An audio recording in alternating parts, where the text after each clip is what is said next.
Hello everyone, this is Sapna and welcome to my editorial analysis. Hope you are doing very well. So your editorial is here and I am going to discuss your grammar and vocabulary and the reading कि कैसे हम अपने passage को कैसे scheme करते हैं, चलिए देखते हैं. And your editorial analysis article is here. From under 19 World Cup, a message: cricket has embraced migrant and post-colonial spirit. It's your article of the editorial. और सबसे पहले हम अपने एडिटोरियल को स्कीमिंग करेंगे. स्कीमिंग मीन्स क्या होता है? सरसरी निगाहों से पढ़ना होता है. एक बार अच्छे से रीडिंग लगाते हैं, उसके बाद से हम क्या देखते हैं कि हमारा एडिटोरियल, हमारा पैसेज कौन से टॉपिक के ऊपर बात कर रहा है. जब हमें ये आइडिया मिल जाता है, फिर इससे रिलेटेड जो भी हमें क्वेश्चन देखने को मिलेगा, हमारा अनसीन पैसेज का क्वेश्चन का आंसर थोड़ा सा देने में हमें इजली हमें समझ में आ जाएगा कि ये किस के ऊपर बात हो रही है. तो स्कीमिंग से हमें पता चल जाता है कि इसका टोन क्या है, ये कौन से टॉपिक के ऊपर बात करना है, जिससे हमें आंसर देने में बहुत इजी हो जाता है. चलिए सबसे पहले हम स्कीमिंग करते हैं. अपने पैसेज को कैसे करते हैं, let's discuss. From under 19 World Cup, a message: cricket has embraced migrant and post-colonial spirit. Tune in to the under 19 World Cup and regional South Asian dialects would be almost as audible as the English twang. There is a Hindi speaker in 10th of the 16 teams that participate in the tournament. There is at least one cricketer who understands Punjabi in 7 teams and one who can speak Gujarati, Telugu and Malayalam in 4 teams.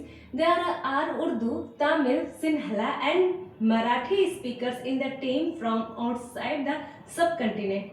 Among the 240 cricketers, हमको अपने passage को पढ़ने में, read करने से, scheme करने से ये समझ में आ रहा है कि जो हमारा पैसेज है, जो हमारा एडिटोरियल है, वो कौन से टॉपिक के ऊपर बात कर रहा है. तो हमें पता चला कि ये स्पोर्ट्स सेक्शन की बात की जा रही है, जहाँ पे हमें ये बताया जा रहा है कि अंडर 19 वर्ल्ड कप में क्या हो रहा है कि 16 टीम में से जो 10, there is Hindi speaker in 10 of the 16 team, मतलब हिंदी बोलने वालों की संख्या 10 है 16 टीम में से. और आगे बात हो रही है that participate in the tournament, जो टूर्नामेंट में पार्टिसिपेट कर रहे हैं, हमारे मतलब स्पोर्ट्स कैटेगरी की भी बात हो रही है. उसके अंदर हमारी कुछ टीमें हैं, 16 टीमें, जिसमें से जो हिंदी स्पीकिंग वाली टीमें वो 10 है. कुल मिला के हमारे जो पैसेज का हमने एक निचोड़ निकाल लिया, उसे स्कीम करके हमने एक पॉइंट आउट कर लिया, फाइंड आउट कर लिया एक पॉइंट कि किस चीज़ के बारे में बात हो रही है. आई होप कि आप भी ऐसे ही अपने न्यूज़पेपर को या अनसीन पैसेज को ऐसे ही स्कीम करते होंगे, ऐसे ही रीड करते हैं. Now discuss the grammar of the passage. कैसे ग्रामर हम देखेंगे. ग्रामर के कुछ रूल है, कुछ नियम है.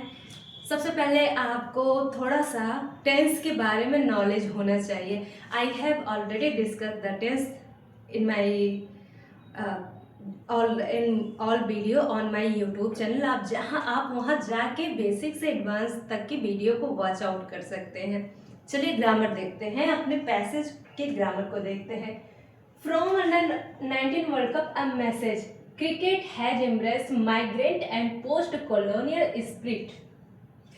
आपका जो cricket has embraced migrant and post colonial spirit, ये जो आपका सेंटेंस है, ये आपका प्रेजेंट परफेक्ट में जा रहा है. प्रेजेंट परफेक्ट का फॉर्मेशन स्ट्रक्चर क्या होता है? सब्जेक्ट आएगा, सब्जेक्ट के बाद से ऑक्सिलरी वर्ब हैज या हैव आएगी. सिंगुलर शब्द के साथ आपका singular auxiliary verb has and the plural subject के साथ साथ आपका प्लूरल क्या जाएगा? प्लूरल ऑक्सिलरी वर्ब हैव जाएगा. इसके बाद से चाहे आपका सिंगुलर ऑक्सिलरी वर्ब हो या प्लूरल ऑक्सिलरी वर्ब हो, इनके साथ वर्ब की कौन सी फॉर्म आएगी? थर्ड फॉर्म आएगी. I hope you understand.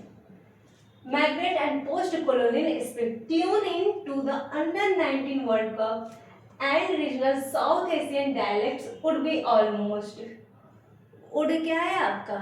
Will का जो पास्ट फॉर्म है उसे उड बोलते हैं. उड बी. अब आपका modal verb will, would, may, might, can could आ जाता है तो इनके साथ आपका जो वर्ब आएगा बिल्कुल बेस फॉर्म ऑफ वर्ब आएगा। बेस फॉर्म वर्ब क्या होता है, मीन्स प्यूरल फॉर्म वाली वर्ब आएगी, और प्यूरल फॉर्म वर्ब अपने में बेस फॉर्म में ही प्यूरल होती है। दैट्स व्हाई मोडेल वर्ब के साथ साथ आपका क्या आता है, मोडेल के साथ साथ आपका आता है आपका बेस फॉर्म ऑफ वर्ब जो कि प्लूरल फॉर्म में होता है। Let's discuss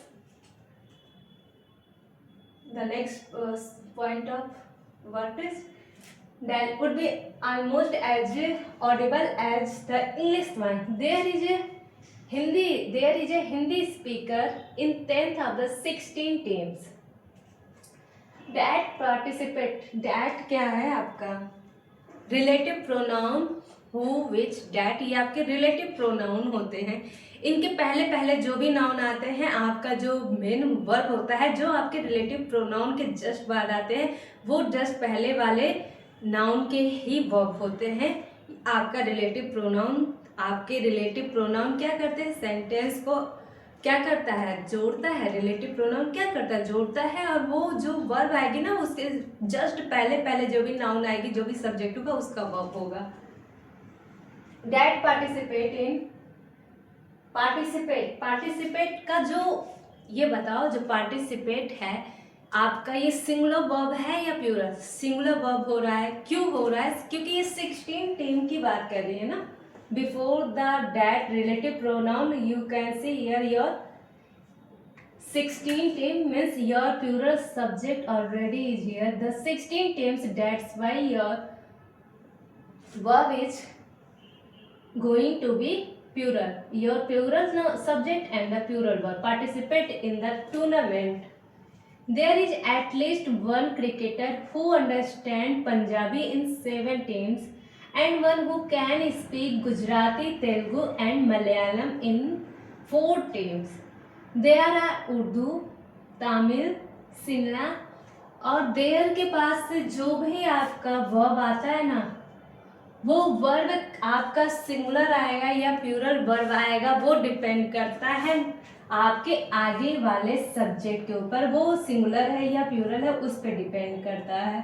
you can see here there are के बाद से आपके जो सब्जेक्ट है वो प्लूरल हो रहा है। उर्दू है, तमिल है, सिंहला है एंड मराठी स्पीकर्स, ये आपका प्लूरल सब्जेक्ट हो जाता है। यहाँ मराठी स्पीकर तक आपका क्या है, प्लूरल सब्जेक्ट है, जिसके लिए आपको देयर के बाद से जब भी वर्ब लगाओगे उस वर्ब के बाद देखोगे या तो आपका सब्जेक्ट सिंगुलर होगा या तो प्लूरल होगा, उसके बाद ही आप अपने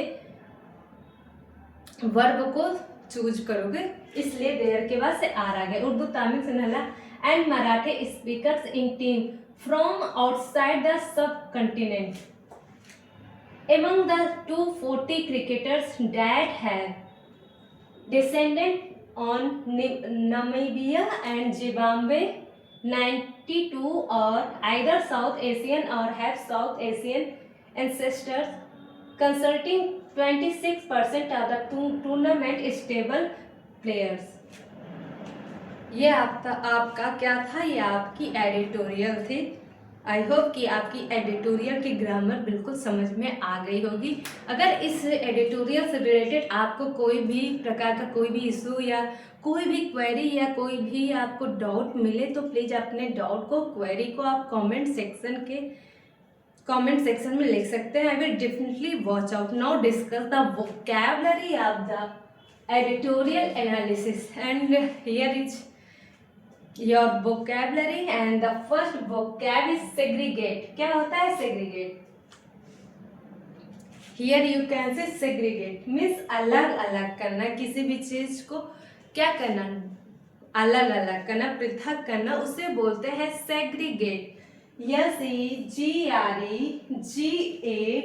segregate क्या होता है? segregate means अलग करना या पृथक करना या डिफ्रेंशिएट करना, उसे बोलते हैं segregate. नेक्स्ट है एनविसेज मीन्स परिकल्पना करना, उसे बोलते हैं आप एनविसेज करना, ENVISAG।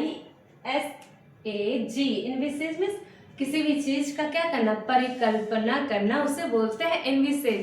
ENVISAGE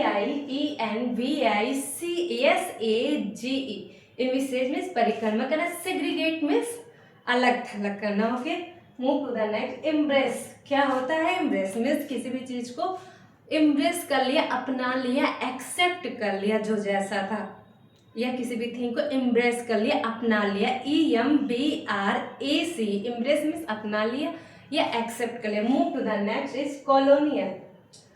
पहले रेसल, RACIAL क्या होता है? रेसल मीन्स कुल संबंधी या जाति को बोलते हैं आप अपना racial, RACIAL। Move to the next spirit, SPIRIT क्या होता है? स्प्रिट, स्प्रिट मीन्स होता है आपका SPIRIT मीन्स धैर्य रखना या आपकी भावना होती है। स्प्रिट होता है या ट्रस्ट, आप विश्वास कर सकते हैं, आपका विश्वास होता है, धैर्य होता है या आपकी भावना होती है, उससे बोलते हैं spirit. Move to the next is colonial means उपनिवेशी, COLONIAL क्या होता है? कॉलोनियल मीन्स उपनिवेशी या औपनिवेशी बोल सकते हैं, उसे बोलते हैं colonial, COLONIAL। And spirit means भावना और धैर्य या आपका जो मन वो होती है कि मन की जो भाव होती है उसे स्पिरिट कहते हैं। आई होप आज की इंडियन एक्सप्रेस एडिटोरियल एनालिसिस की जो भी पैसेज थी आपको बिल्कुल समझ में आ गया होगा, और फिर ग्रामर भी उससे जो भी था वो भी समझ में आ गया होगा। And meet you soon. Thank you for watching it. अगर आपको सेशन अच्छा लग रहा हो तो लाइक करें और सेशन को और लोग के साथ भी साझा करें ताकि उनका भी भला हो जाए, वो भी वीडियो को वॉच करें। एडिटोरियल के साथ साथ आप ग्रामर को भी वॉच आउट कर सकते हैं। वहाँ पे मैं सब्जेक्ट वर्ब एग्रीमेंट को भी पढ़ा रही हूँ। 4 वीडियो आ चुके हैं। नेक्स्ट वहाँ पे भी सारे rule by rule, actually rule नहीं है, पॉइंट है कुछ जो मैं वहाँ पे नोट डाउन करवा रही हूँ ताकि वो एक शॉर्ट नोट है, आप नोट करके आप अपने सब्जेक्ट वर्ब एग्रीमेंट चैप्टर को आप स्ट्रॉन्ग कर सकते हैं। And okay, thank you for watching it. Share कीजिएगा वीडियो एंड सब्सक्राइब कीजिएगा channel. Thank you for watching it.